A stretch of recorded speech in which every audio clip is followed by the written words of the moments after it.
hermanos de Campamento de Dios, estamos muy contentos de que este domingo 27 de enero, 27, perdón, 27 de diciembre, ya me estoy adelantando, este domingo 27 de diciembre podemos continuar conectados a través de las redes sociales desde Oaxaca, desde acá desde Ciudad Juárez. Y le damos gracias también a Dios porque hay hermanos que están conectados. Por ejemplo, me está comentando aquí el hermano Joaquín, está la hermana Arely Sinaí, la hermana Ángeles que está en Estados Unidos, bueno, el hermano Felipe Cortés, los hermanos Vázquez, todos hermanos, todos sean bienvenidos en esta mañana y les mandamos un abrazo, un saludo de parte mía y de parte de mi familia. Y bueno, como ya se ha mencionado bastante bien, este es el último domingo de este año y gracias a Dios porque hasta aquí ha ayudado. Le damos gracias a Dios por eso, mis amados hermanos. Permítanme orar. Gracias Dios, gracias Padre, porque tú has sido muy bueno con nosotros, porque hasta este día podemos seguir disfrutando de compartir tu palabra. Hasta este día podemos seguir disfrutando también de escuchar tu palabra. Hasta este día podemos seguir, Señor, disfrutando. Gracias Dios, porque en medio de todas las dificultades, en medio de todas las circunstancias que han rodeado nuestras vidas en este año, tú has estado presente, Dios, todas y cada una de ellas. Por eso te agradecemos, Padre. Te agradecemos por eso y te agradecemos y deseamos en este momento apartar nuestra mente, apartar nuestros corazones, apartar lo que escuchamos para oír tu palabra, Dios. Habla a través de ella, que sea tu Santo Espíritu, que purifique cualquier cosa que pueda ser mal. Que sea Él nuestro Maestro, que sea Él nuestro guía, que sea Él nos ilumine, Dios.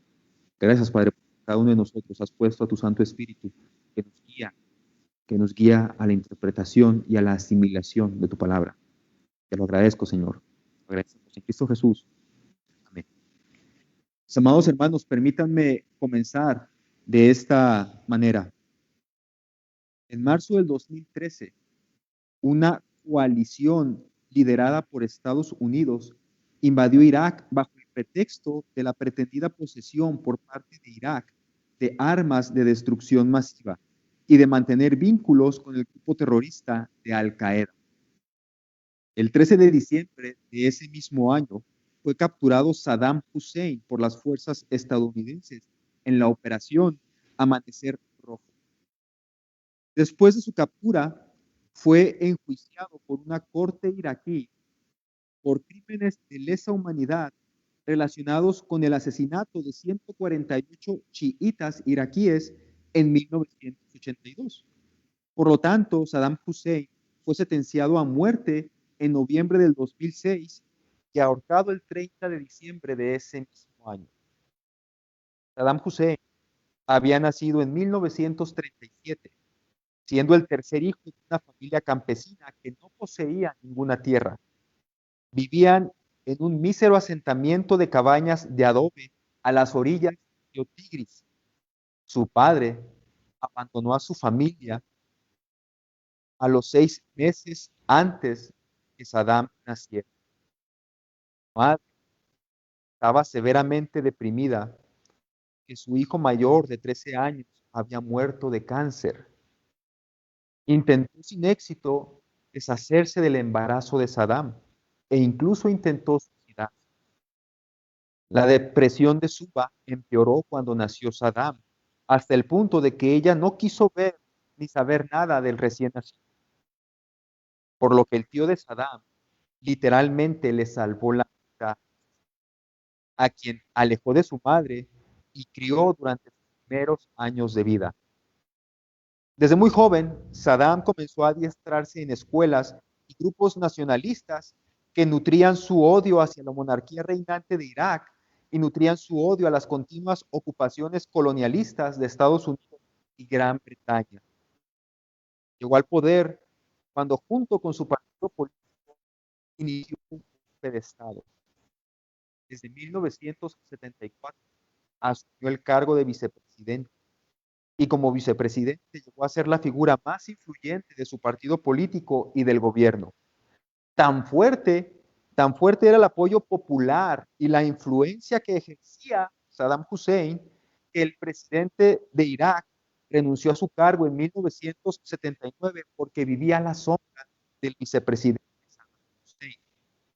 A partir de entonces, Saddam ocuparía el cargo de presidente de su país, posición que ocuparía como un dictador por 24 años. Desde sus inicios en la política, cimentó su influencia con la retórica, apelando a los sentimientos nacionalistas de los iraquíes. La pobreza de su país, según sus argumentos, se debía al capitalismo exterior impulsado por los países de Occidente, a quienes les convenía aprovecharse de los recursos de Irak. Así que cuando llegó al poder, lo primero que hizo Saddam fue nacionalizar el petróleo y la banca. Creó fuerzas de seguridad para hacerse con el control de los militares. Centralizó, centralizó todo el poder del Estado en su persona al cubrir todas las posiciones del gobierno con personas leales a él, aunque no tuvieran las credenciales necesarias para ocupar su cargo. Luego de 24 años en el poder, las cosas no habían cambiado demasiado para la población. Aproximadamente una cuarta parte del país vivía por debajo del umbral de la pobreza. Es decir, lo que ganaban no les alcanzaba ni para cubrir necesidades básicas. Cuando su régimen cayó en el 2003, las cifras más conservadoras de los investigadores apuntan a que se construyó entre unos 60 y 80 palacios por todo el país. Uno de ellos, el más grande, tenía 62 habitaciones y 29 baños. La decoración estaba compuesta por muebles, bañeras doradas, pesadas cortinas, majestuosos candelabros, fuentes, lagos artificiales, cerámicas en las paredes y suelos y toda otra clase de lujos. El que había nacido en el seno de una familia extremadamente pobre y que con esfuerzo, astucia y violencia había llegado hasta el poder de su país, prometiéndoles una mejor vida, terminó, terminó siendo peor que los que le precedieron. La historia de Saddam la vemos nosotros repetirse continuamente una, aunque no todos los Saddam terminan igual, porque muchos son más discretos, o porque sus aspiraciones políticas y económicas no molestan a las grandes potencias mundiales. Pero es innegable que estas personas llegan al poder apoyados por una gran cantidad de personas que ponen sus esperanzas en ellos. En el pensamiento de las masas, son el Mesías que tanto han esperado, son el Mesías que los va a sacar de la pobreza, es el Mesías, es el Mesías que va a aplacar la violencia, es el Mesías que va a gobernar con justicia, es el Mesías que va a escuchar las opiniones de todos, que le devolverá la grandeza a nuestro país. Es el que volverá a poner nuestra raza por encima de los demás. Es el que nos dará libertad. Es el Mesías que le dará a todos más oportunidades. Vez tras vez, siguen surgiendo estos falsos Mesías porque prometen darle a la gente algo que siempre han deseado. Llámenle ustedes como quieran. Dinero, oportunidades, educación, salud, libertad, igualdad, privacidad, etcétera. Llámenle como quieran. Siempre surgen estos individuos que son apoyados por las masas, que ponen sus esperanzas en ellos. En otras palabras, el sufrimiento es el producto de las masas. Son la de nuestras aspiraciones. Cuando Jesucristo, cuando Jesucristo vino a la tierra, los judíos tenían una imagen muy clara del Mesías que ellos estaban esperando. El Mesías que ellos creían que necesitaban. Para ellos, como un descendiente del rey David, como así estaba profetizado en el Antiguo Testamento. Para ellos, el Mesías que necesitaban, descendiente del rey David, este Mesías los iba a liberar de sus enemigos y los iba y iba a establecer su reinado con poder y haría otra vez de Israel, una vez más, el imperio más poderoso. Entonces los judíos pensaban, necesitamos un Mesías que sea el hijo de David, que sea como David, que venga y libere de todos los enemigos que nos están haciendo y que establezca su reinado con poder y vuelva a ser de Israel esa nación tan grande y tan poderosa que era cuando estaba el rey David. Esta era la clase de Mesías que ellos creían necesitaban. La clase de Mesías que ellos creían que necesitaban. No que viniera como rey descabezando a todos los enemigos. Pero Dios tiene otros planes, porque su reino no es de este mundo. Y nuestra mayor necesidad no es una necesidad material, sino es una necesidad. Por eso en esta mañana vamos a reflexionar un poco sobre esta pregunta que hemos venido contestando a través de toda la serie.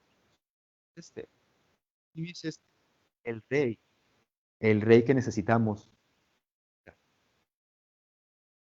Mis amados hermanos, pocas veces encontramos en los evangelios explícitamente referencias a Jesús como rey. Más bien las historias que aparecen lo hacen de una manera implícita, es decir, no le dan el título de rey, pero lo describen como un rey. Y es precisamente uno de estos relatos que vamos a ver hoy. Quiero que me acompañen, por favor, a Marcos capítulo 10, y vamos a leer desde el versículo 46 hasta el versículo 52, Marcos 10, del 46 al 52. Y va a aparecer ahí en sus pantallas, pero por favor, pueden ustedes también ver sus copias, Marcos 10, 46 al 52. Y dice la palabra de Dios de esta manera. Entonces, entonces vinieron a Jericó, y al salir de Jericó, él y sus discípulos y una gran multitud, Bartimeo, el ciego, hijo de Timeo, estaba sentado junto al camino gigante. Entonces vinieron a Jericó, y al salir de Jericó, él y sus discípulos, una gran multitud, Bartimeo, el ciego, hijo de Timeo, estaba sentado junto al camino mendigando. Y oyendo que era Jesús Nazareno, comenzó a dar voces y a decir, Hijo de David, ten misericordia. Muchos le reprendían para que se callase, pero él clamaba mucho más, Hijo de David, ten misericordia de mí. Entonces Jesús, deteniéndose, mandó llamarle. Llamaron al ciego diciéndole, levántate, ten confianza, te llama. Él entonces, arrojando su capa, se levantó y vino a Jesús. Respondiendo Jesús le dijo, ¿qué quieres que te haga? Y el ciego le dijo, Maestro, que recobre. Y Jesús, vete, tu fe te ha salvado. Y enseguida recobró la vista y seguía a Jesús camino. La semana pasada, hablábamos de un hombre rico que vivía en Jericó, si ustedes lo recuerdan bien. Hablábamos de un funcionario corrupto llamado Saqueo. Y decíamos en aquella ocasión, el encuentro que Saqueo tuvo con Jesús. Va y lo busca, Saqueo quiere intentar ver quién es Jesús y se sube por ahí a un árbol, se trepa a un árbol, hasta dijimos que perdió todos los modales que tendría un rico. Pierde todos los modales Saqueo, pero porque él quiere ver a Jesús. Jesús va, se detiene frente a este árbol y le dice a Saqueo, Saqueo, bájate de ahí, necesito llegar a tu casa en este día. La semana pasada hablábamos de eso, un hombre rico que vivía en Jericó, y hablábamos de este encuentro que tuvo con Jesús. Esta historia que estamos leyendo hoy está situada en la misma ciudad, solamente que ahora van saliendo de Jericó. Y también, a diferencia de la historia pasada, en esta ocasión vamos a hablar respecto a un mendigo, a un hombre que era tan pobre, pero tan pobre, que incluso tenía que pedir limosna. Y en cierta manera, podemos decir, en cierta parte, que él era pobre, no tenía dinero, porque era ciego, no podía ver. Entonces no podía realizar otra clase de trabajo manual, de trabajo que podía esforzarse con su cuerpo, porque no tenía vista. Entonces, por esa razón, muy probablemente es que él era pobre también. Y como Jericó, como yo decía la semana pasada, Jericó era una ciudad rica que quedaba de camino hacia Jerusalén. Entonces, muchos mendigos se ponían afuera junto al camino para pedir una limosna, que sabía que las personas que entraban por Jericó y luego iban a Jerusalén iban con dinero. iban al templo a presentar sus ofrendas, iban al templo a ofrecer sus sacrificios.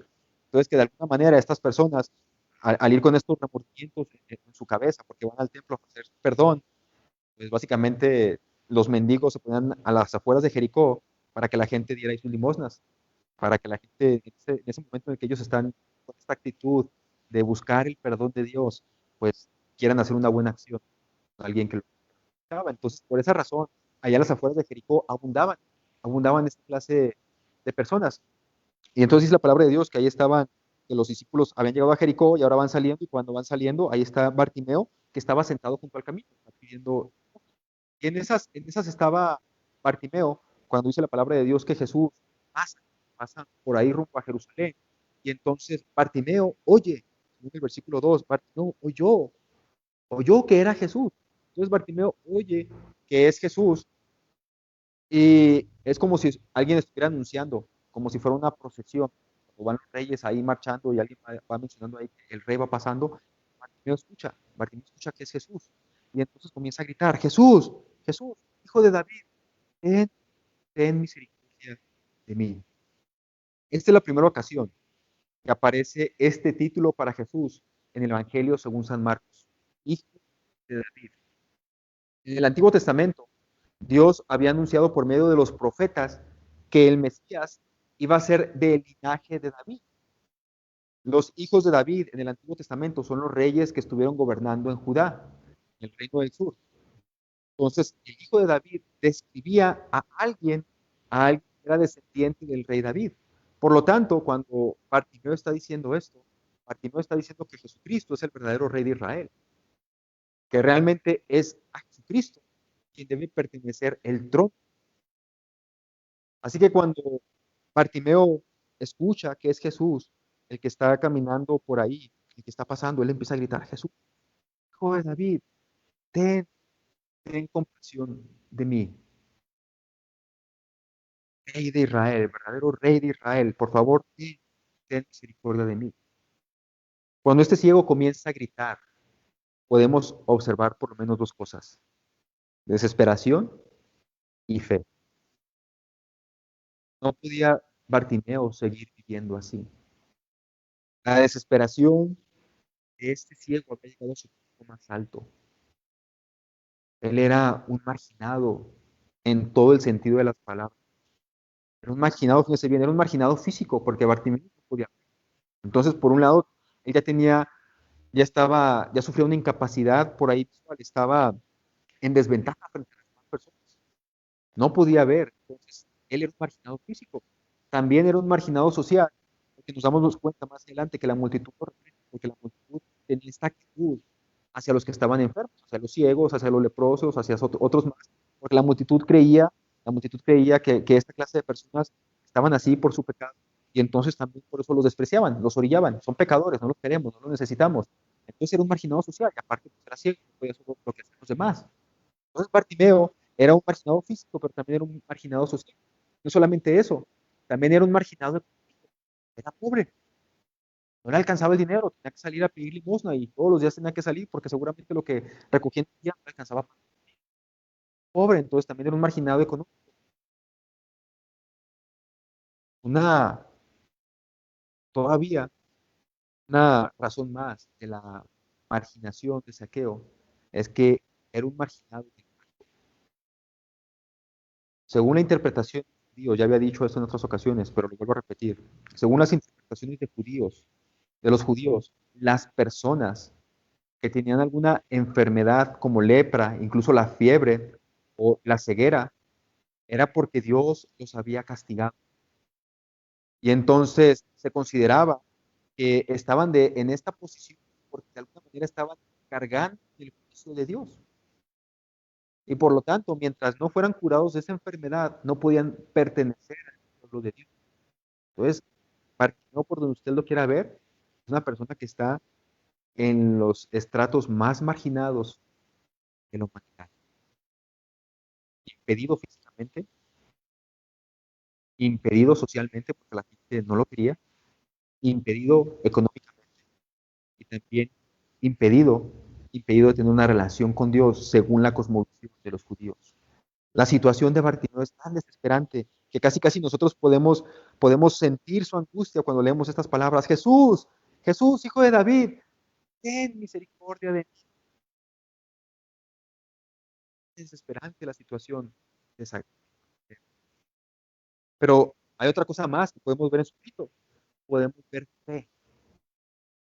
Fíjense bien, hermanos, como ciego, Bartimeo no había visto ninguno de los milagros de Jesús, no los podía ver. No había tenido la oportunidad de contemplar la resurrección de los muertos. No había tenido la oportunidad de observar la curación de los leprosos. Pero seguramente Saqueo, Bartimeo, había escuchado de estas cosas y creyó. ¿No vio? Solamente escuchó lo que alguien le dijo acerca de Jesús. Bartimeo creyó, sin necesidad de ver. Por eso Jesús le dice a Tomás, Tomás, tú me crees porque me has visto. Benditos los que no me han visto y sin embargo creen, porque eso es fe. Entonces vemos en el grito angustiante de Bartimeo, vemos desesperación, pero también vemos fe. Vemos a alguien que está desesperado de su situación, que necesita que alguien lo rescate, pero en la persona adecuada, en Jesucristo. No importa, ¿verdad? No importa lo que puedan decir los demás. Bartimeo sabe que el único que lo puede sacar, el único que lo puede liberar de esa condición es Jesucristo. Por eso le grita desesperadamente, Jesús, hijo de David, ten compasión de mí. Cállate. Muchos le gritaban, versículo 48. Pero él gritó aún más fuerte, Jesús, hijo de David, ten misericordia de mí. Seguramente la multitud está pensando, ¿cómo se atreve este ciego a hablar? ¿Cómo se atreve este ciego a intentar detener al hijo de David en su avance a Jerusalén, donde seguramente va a tomar posesión del trono que le corresponde? Para la multitud, para la multitud, las masas, todos ellos que están buscando un Mesías que cumpla sus sueños, un Mesías que cumpla sus deseos, para la multitud son más importantes las aspiraciones políticas que tienen para Jesús que la insignificante vida de ese ciego. ¿Cómo se le ocurre si Jesús es un rey? Jesús va rumbo a Jerusalén a tomar posesión del trono que le corresponde. ¿Cómo se le ocurre a este ciego tratar de detener a Jesús? Lo seguimos leyendo y nos damos cuenta de que Jesucristo se detiene y lo llama. Díganle que se acerque. Nadie es significante para Jesús. La vida de este hombre marginado era tan valiosa para Jesús como la vida del endemoniado que vimos en aquella predicación también. Aquella vida tan preciosa del endemoniado que a Jesucristo no le importó dejar a las multitudes, dejar a las masas para ir a buscar a esta persona. La vida de este hombre ciego, Bartimeo, era tan valiosa para Jesús como la de este endemoniado también. La vida de Bartimeo era tan importante para Jesús como la vida del rico, importante como la de la mujer sorprendida en adulterio, como la de los niños que querían su bendición, como la de los leprosos que anhelaban ser sanados por Jesús. Bartimeo sabía que Jesús era misericordioso. Bartimeo sabía que a Jesús le importaban las personas. Por eso le grita a Jesús, Jesús, hijo de David, ten compasión de mí. No le importaba que la gente le dijera, cállate, cállate. Él no le importaba eso. Sabía que a Jesús le importan las personas. Que tu vida es importante. No importa lo que hayas sido. No importa lo que eres. Al igual que Bartimeo, tú le puedes decir a Jesús, ten misericordia. No dejes de gritarle a Jesús. No importa que las multitudes quieran callarte. No escuches esa voz del enemigo que se mete a tu cabeza y que quiere llenarte con la idea de que no le importas a Jesús. No tiene caso que le hables a Jesús, te dice el enemigo. No te puede perdonar. Mira cómo eres, cómo te atreves a hablarle hacia Jesús, te atreves a hablarle hacia un rey. El enemigo nos quiere meter esta idea en la cabeza, pero no importa. Sigue gritando, Jesús, ten misericordia de mí. Jesucristo, Jesucristo no te va a abandonar, no te va a dejar solo.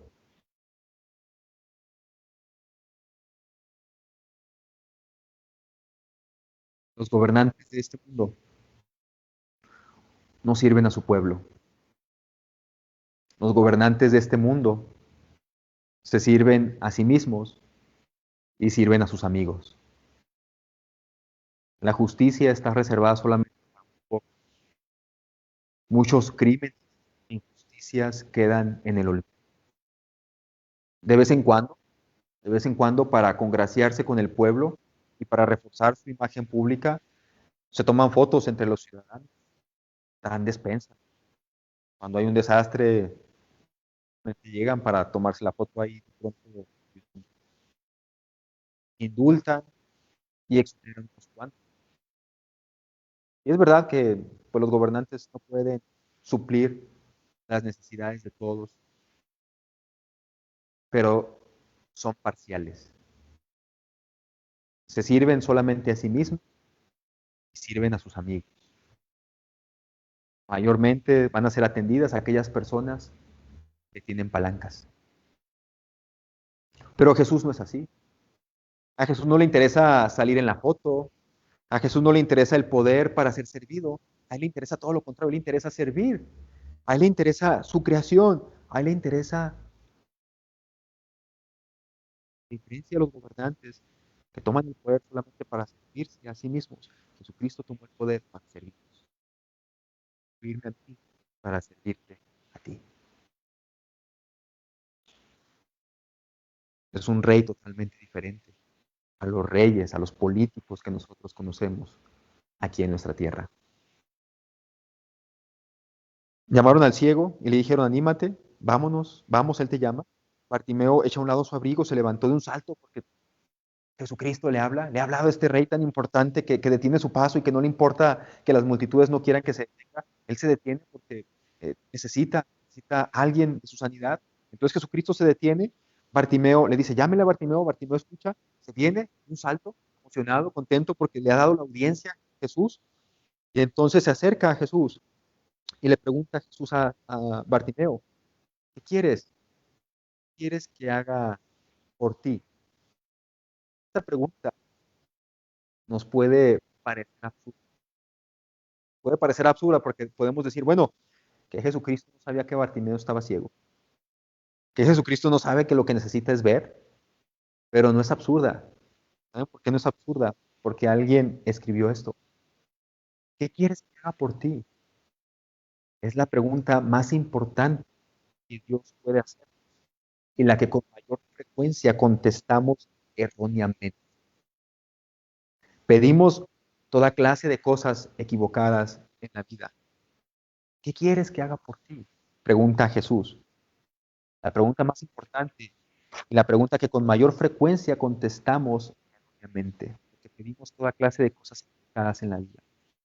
Por ejemplo, en Marcos encontramos que Herodes le pregunta a su hijastra, ¿qué quieres? Pídeme lo que quieras, te lo dará. Y la hijastra respondió, la cabeza de Juan el Bautista. Pilato le hace la misma pregunta a la multitud cuando iban a crucificar a Jesús, cuando podían liberar a Jesús o a Barrabás. ¿Qué quieren que haga? ¿Qué quieren que haga con Barrabás? ¿A quién quieren que libere? ¿A Jesús o a Barrabás? A Barrabás, a Barrabás. ¿Qué quieren que haga con Jesús? Crucifícale, crucifícale. En este mismo capítulo, en Marcos 10, Jesús, Jesús le pregunta a dos de sus discípulos, a Jacobo y a Juan, ¿cuál es su petición? ¿Qué es lo que desean? Y Jacobo y Juan, que son discípulos de Jesús, le dicen a Jesús, queremos posiciones de honor, que nos sentemos uno a tu derecha y el otro a tu izquierda. Nuestra respuesta a esta pregunta, ¿qué quieres que yo haga por ti? Revelará si nosotros queremos la muerte, si queremos vida, Si queremos ser sanados de nuestra respuesta, de nuestra ceguera o nuestra manera egoísta, o en nuestra manera egoísta queremos utilizar a Dios para hacer nuestra petición y cumplir nuestros deseos. Si Jesucristo se te apareciera a ti, imagínate, te apareciera a ti en esta tarde ya y te dijera, ¿qué quieres? ¿Quieres que yo haga para ti? ¿Qué le responderías?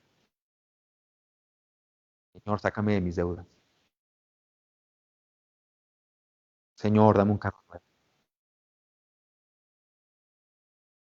Señor, dame esa persona que si no la tengo, no puedo ser feliz.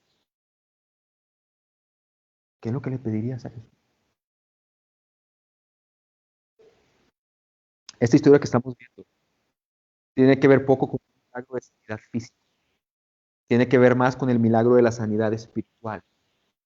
Los discípulos, los que acabamos de ver, Jacob y Juan, y los otros también, las multitudes, son ciegos a lo que realmente es Jesús. Irónicamente, el que es ciego físico, que es Bartimeo, sabe que Jesús es el verdadero rey. Y no es un rey cualquiera, es un rey que se complace en tener misericordia y amor. Un rey que está dispuesto a escuchar, un rey que está dispuesto a morir por los suyos, un rey que ahora está en los cielos intercediendo por su pueblo. Ese es el rey. Lo más importante en este relato, hermanos, no es la sanidad física de Bartimeo, es la descripción que Bartimeo hace de Jesús. Jesús es el verdadero Mesías que necesitamos. Él es el verdadero rey que merece nuestra lealtad. Él es el verdadero rey que merece nuestra devoción. Él es el verdadero rey que merece nuestra adoración, porque solamente Él puede liberarnos de nuestra ceguera espiritual. El milagro no se trata de una sanidad, el milagro se trata de una sanidad espiritual. Todos los demás están ciegos. No pueden ver que a lo que vino Jesús fue a salvarnos de nuestra.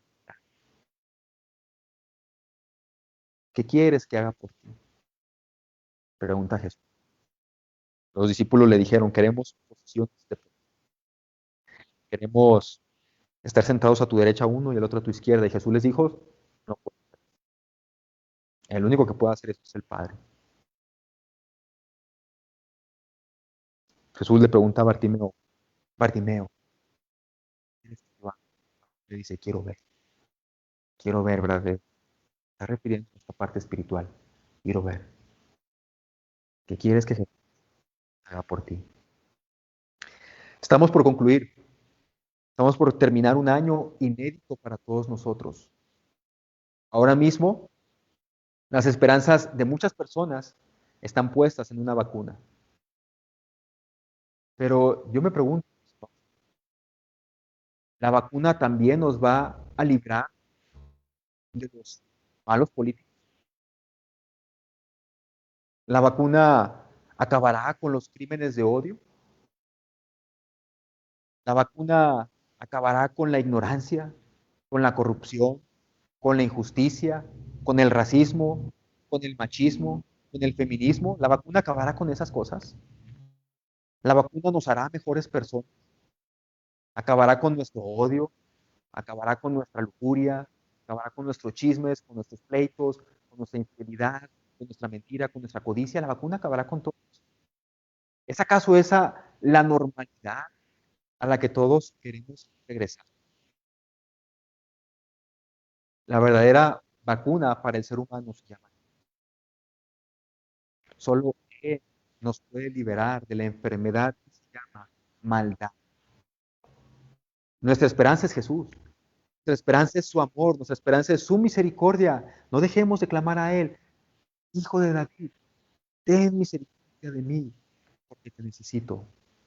No dejemos de clamar a Jesús, que Él ciertamente nos escucha y tendrá misericordia de nosotros. Él es el único que realmente nos puede salvar. Ha sido un año difícil y no sabemos cómo va a estar el próximo año. Ya podemos hacer. Jesús seguirá sentado en su trono, no será jamás removido. Jesús es rey, un rey que se interesa por ti, un rey que es misericordioso, un rey que es nuestro refugio, un rey que es nuestra esperanza. Se termina este año, un año en el que fue difícil. En ningún momento Jesucristo dejó de estar. Y seguramente en el futuro y en los años que vendrán también, Él seguirá allí. Un Dios misericordioso que tiene cuidado de todos y cada uno de su pueblo. A diferencia de los políticos terrenales, que solamente pueden estar en un lugar a la vez y que a lo mejor solamente pueden atender las necesidades de algunos cuantos y prefieren atender las necesidades de sus amigos, de sus compadres. Cristo no es así. Él puede estar en todo lugar y Él se interesa y le preocupan las necesidades de todos. Clama a Él. Jesús, Hijo de David, ten misericordia de mí. Quiero terminar, mis amados hermanos, leyendo el Salmo capítulo 93. Pongan atención, por favor. Es mi oración que Jesucristo sea el Señor de sus vidas, porque solamente Él es nuestra esperanza. El Señor es Rey, se viste de majestad. Ciertamente el Señor se viste de majestad y está armado con fuerza. El mundo permanece firme y no puede ser sacudido. Tu trono, oh Señor, permanece desde tiempos inmemoriales. Tú mismo extiendes desde el pasado, tú mismo existes desde el pasado eterno. Las aguas crecieron, oh Señor. Los diluvios han rugido como truenos.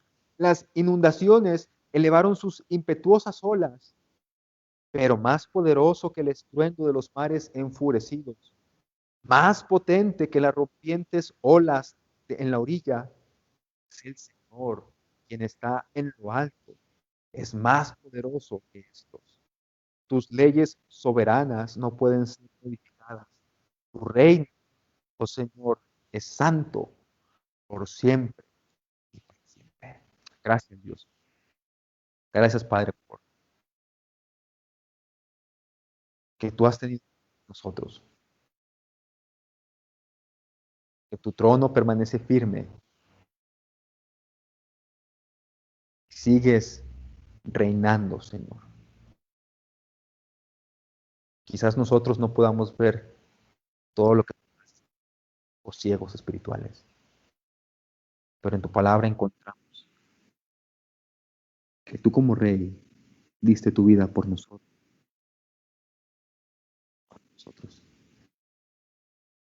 Te alabamos y te bendecimos por ello.